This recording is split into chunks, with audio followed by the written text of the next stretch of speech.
Because we say tzelem Elokim, in the image of Elokim, in the image of God. And the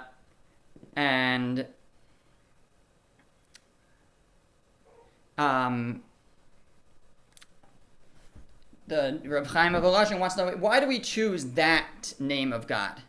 That, we're in the image of God, we're B'Tselem Elokim, but why that name? So he explains to us that the name Elokim, it means the master of all powers in the universe. That's what that name implies. That everything that we see, I once heard this presenter, the speaker said, it's in a certain sense, it's not the best. It seems like a bad choice of words to say. Let's say Bereshit bara Elokim. Bereshit bara Elokim. In the beginning, Elokim created. Well, Elokim is actually plural, so it sounds like there's more than one God, right? And certain religions have taken the idea of God and split it up into three and things like that, right? So why is it in the plural? But what it really means is that all the powers that you see in the world are all Elokim. They're all from the same source. They're all from God, the source, the master of all powers. That's what that name connotes. And he explains, we could read it here, the third paragraph. He, God, blessed be his name, as during the time when all the worlds were created and materialized them ex nihilo, something from nothing, with his infinite powers. So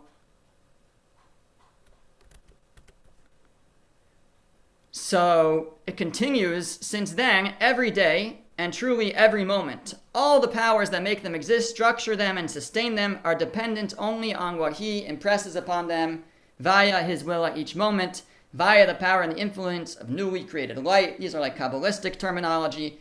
And if you remove the power of his influence for even one moment, in that moment, everything will revert to nothingness and chaos. In other words, everything that exists, it's not just that God created the world, and then it just continues to exist, but that, we build something, so we don't create it from nothing. We get wood or stones and we put them together, and then we have something, and then we go away, and it stays there. But that wouldn't happen with the creation of the world. The only reason why the world continues to exist is because at every moment, God is breathing life into it. God is breathing existence into it. He is the master of all powers, of all that we see. He's the source of everything that exists. That's what we mean when we say in the morning, "Am Chadash B'Tuvo." Yes. It's like breathing news, exactly. He renews in his goodness every moment, every day. He's renewing the world. Actually, in the same chapter, he quotes that exactly, right on. So he's constantly renewing the universe. Now, so what does that have to do with us, right? Why does that make us a tselem Elokim? So, in the image of God, in the image of Elokim. So the answer is that, in a sense, God makes us a partner in this to some extent. Because, as Nefesh HaChaim goes on to explain, according to the same model that he controls everything, he created man, and appointing him to rule over the multitude of powers in numberless worlds. This is like a Kabbalistic idea that there's spiritual realms and all sorts of things, and assign them to him, meaning to man, so that he should be their spokesman and govern them via all the minute details of his actions, speech, thoughts, and the larger scale aspects of his behavior, whether for good or, God forbid, heaven forfend, for the opposite. For via his positive actions, speech, and thoughts, he fulfills and invests strength in a number of supernal and holy powers in the worlds, and adds holiness and light to them. And the opposite is also true, that via his negative actions, speech, or thoughts, he destroys a number of powers in the supernal holy worlds without number and measure. Now, he's talking pretty Kabbalistic here about supernal powers and worlds and realms and all sorts of things. But just to put it into our terms, to layman's terms, he's telling us something important and profound, which is that the idea of being in the image of God is that God has entrusted us with the ability to affect the world around us with our actions, and that what we do, the decisions we make, the actions we choose, have a profound effect on the spiritual realms and in turn on the physical world. And that's what it means to be in the image of God. And what we, in a certain sense, what that means is we have the ability to add holiness and light to the world and spirituality to the world. That's the power of being in the image of God. Just like God gives existence to everything at every moment, but he also hands us the keys to affect those creations, all the spiritual and as well as the physical, via our choices and our actions. And for our purpose, tying it back now to the prohibition of murder or from the other perspective, the value of every life.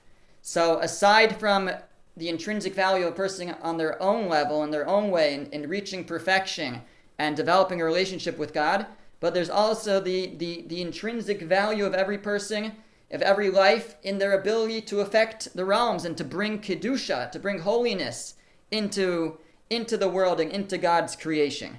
And that too is something that somebody that is stolen from someone if somebody's life is taken prematurely by another person. And so that's the second level of intrinsic value to human life, of being B'Tselem Elokim, in the image of God. In the image of God, in the image of Elokim, is our ability to profoundly affect all of creation, all the realms, all the levels, spiritual and physical, of creation with our actions. And taking a life takes away the contribution of that individual to that system of existence. And with these ideas, we can now look back a little bit at the flow of the Ten Commandments and appreciate another important point. The Ramban, in his commentary on this verse, you shall not kill, you shall not murder, he explains God was saying, and this is the flow of the Ten Commandments, because the first commandment is, I am the Lord your God. And the second is, do not have any other gods, do not worship idols. The third is not to take God's name in vain. The fourth is to observe Shabbat. The fifth is to honor your parents. So he says, God was saying, see, I have commanded you to acknowledge in heart and in deed that I am the creator of everything. I am the Lord your God. There are no other gods. Shabbat, I created everything. Give honor to your parents, because they are partners in the formation of the child. And this being the case, take care lest you cause injury to my handiwork by spilling the blood of a man whom I have created for my glory, for acknowledging me in all these things. The flow is, now that you understand who God is, now you can understand who man is, right? Man is God's handiwork. God is man's creation, created for a purpose. Created to develop himself and bring himself close to God. Created to bring holiness into the world and godliness into the world and to affect all the realms of spirituality. So every person was created for a purpose and to be able to accomplish those things. Now we appreciate more what it means to take away a human life. Rav Hirsch also says similar and maybe builds on it. Rav Hirsch says, following the following five commandments, after the first five, the next five, do not murder, do not commit adultery, etc., they proclaim the result of the knowledge and acknowledgement of the first five, of God's existence and God creating the world, etc. The next five proclaim the result of that knowledge. If God is the one who is solely responsible for your fate in life, and is to be the guide of all your actions, as we see from the first 5 commandments, then every one of your fellow men must be considered standing equally under his care. Every person is under God's care as well, is a creation of God, is God's handiwork. And every one of your actions towards him, towards another person, comes under God's observation. Every man at your side is placed where he is by God's direction, and equally with yourself has all human rights granted by him, by God, so that all his possessions, his life, his wife, his freedom, his happiness, his honor, and his property must all be considered as sacred to him. Thou shalt not take his life, nor break up his marriage, nor rob him of his freedom. These are the commandments, right? Do not murder, do not commit adultery, do not rob him of his freedom. That's don't steal, which is interpreted to mean don't kidnap. Do not nor smirch his honor, don't test falsely about him. Thou shalt not even allow thyself to covet anything which makes the home of thy fellow man. Whatever that means. And that includes everything which he can call his own. So after we realize that there's a God, and God is controlling, and God puts everyone in their place, then the next 5 commandments follow. And we're commanded then, don't take any of that away in any sense. So don't everybody is placed in their position with what they have equally by God, and that's where God wants them. So don't take their life, don't take their wife, don't take away their freedom, don't take away their happiness. Leave that all, because that is what God has ordained that each person should have. And that's the flow. Once we realize the first 5, and especially, the existence of God, and God as creator, and God as provider, so then the next 5 flow forth from that. Rabbi Shaps, if I might just say one thing. Please. As opposed, while we never know the end result of a sin, if you steal something, you don't know exactly the effect it's going to have on a person you stole from, or maybe on others. But having said that, murder, I think, is very different from anything else, because when you kill someone, you might have killed future generations you're not even aware of. And I think it's much more severe in that way, because if you steal an item, it's over right. with. But when you kill someone, and especially if it's a young person who might have had more children, you might have killed future generations. You're right. You're right. That's another point, and they talk about that when Cain kills Hevel, when Cain kills Abel. So it says the bloods, plural, of your brother are. I don't remember the exact verse, but he uses plural of bloods, and Rashi, I think, already, based on the Midrash comments, that it's this idea that he also killed future generations. But that's not always the case, and I think that doesn't necessarily speak to the intrinsic value of every life, no matter where they are and who they are, and that's really what I'm trying to focus on. We also see from this, it's not just about the action of murder, but it's the idea of ending a life. And when someone ends a life, then they this effect takes place, whether it's directly ending their life or indirectly. And therefore, for example, the Ibn Ezra says, you shall not murder. It's with your hand or your tongue, meaning you could kill someone with your tongue, testifying falsely against him to have him killed, to falsely inform on someone, to give someone bad advice that will get them killed. You discover a secret that can save someone's life and you don't reveal it. All of these are tantamount to murder. They may not carry the full punishment of capital punishment of murder, but they're tantamount to murder. That's what the Ibn Ezra is saying. And in Maimonides, we find a similar thing, that if a person hires a murderer to kill someone, or sends his servants to kill someone, who ties him up to be eaten by a lion, right? All of these things are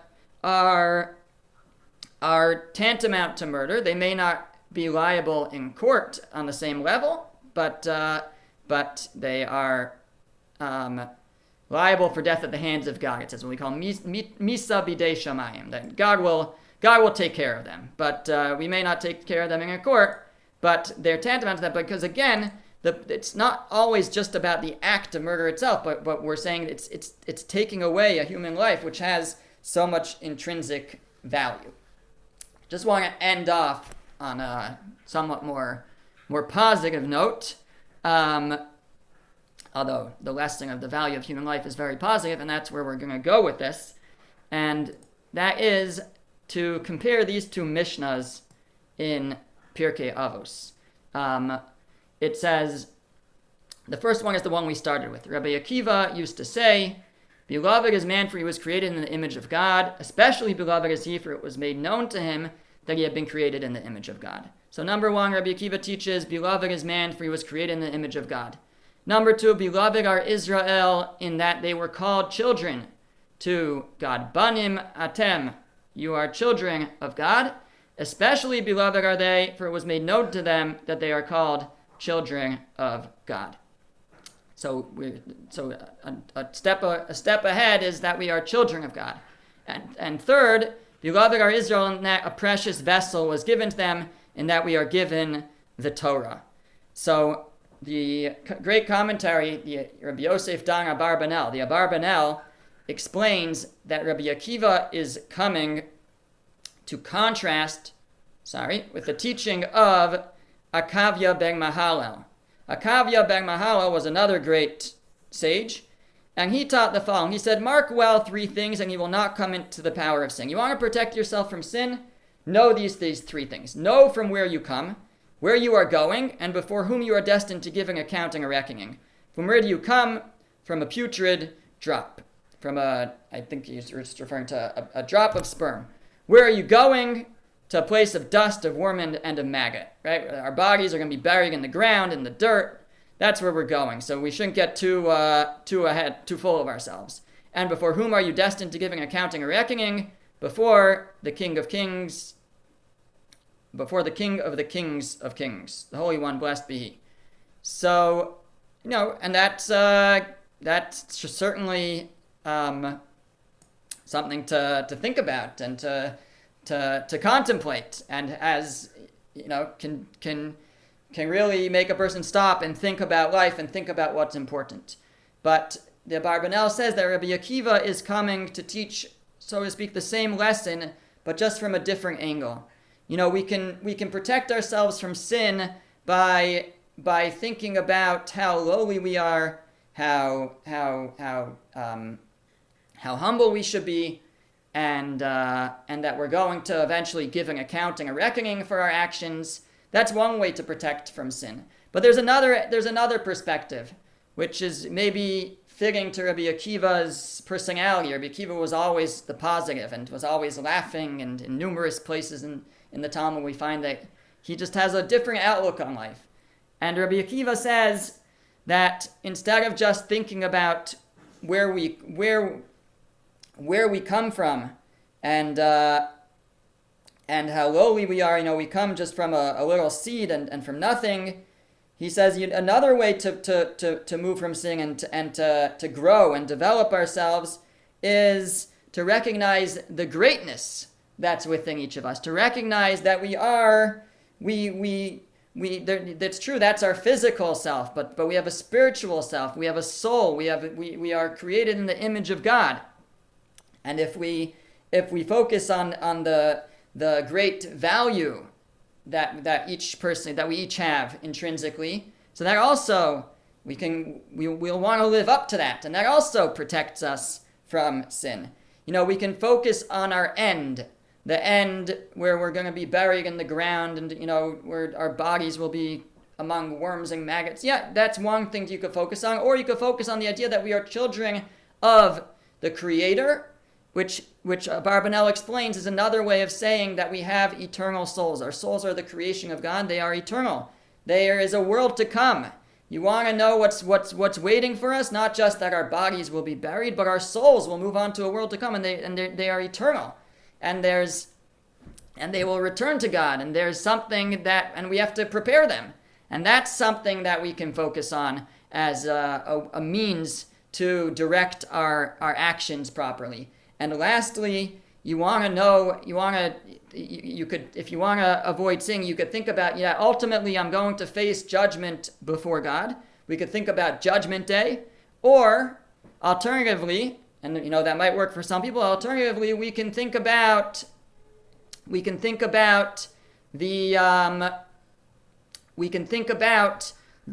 the precious gift that we have that will ensure that our Judgment Day is positive. Don't just think about Judgment Day. Think about the precious vessel that was given to us, the precious Torah that was given to us, the precious mitzvos, the precious commandments of the Torah that were given to us, and that itself can act as a source for inspiration towards improving and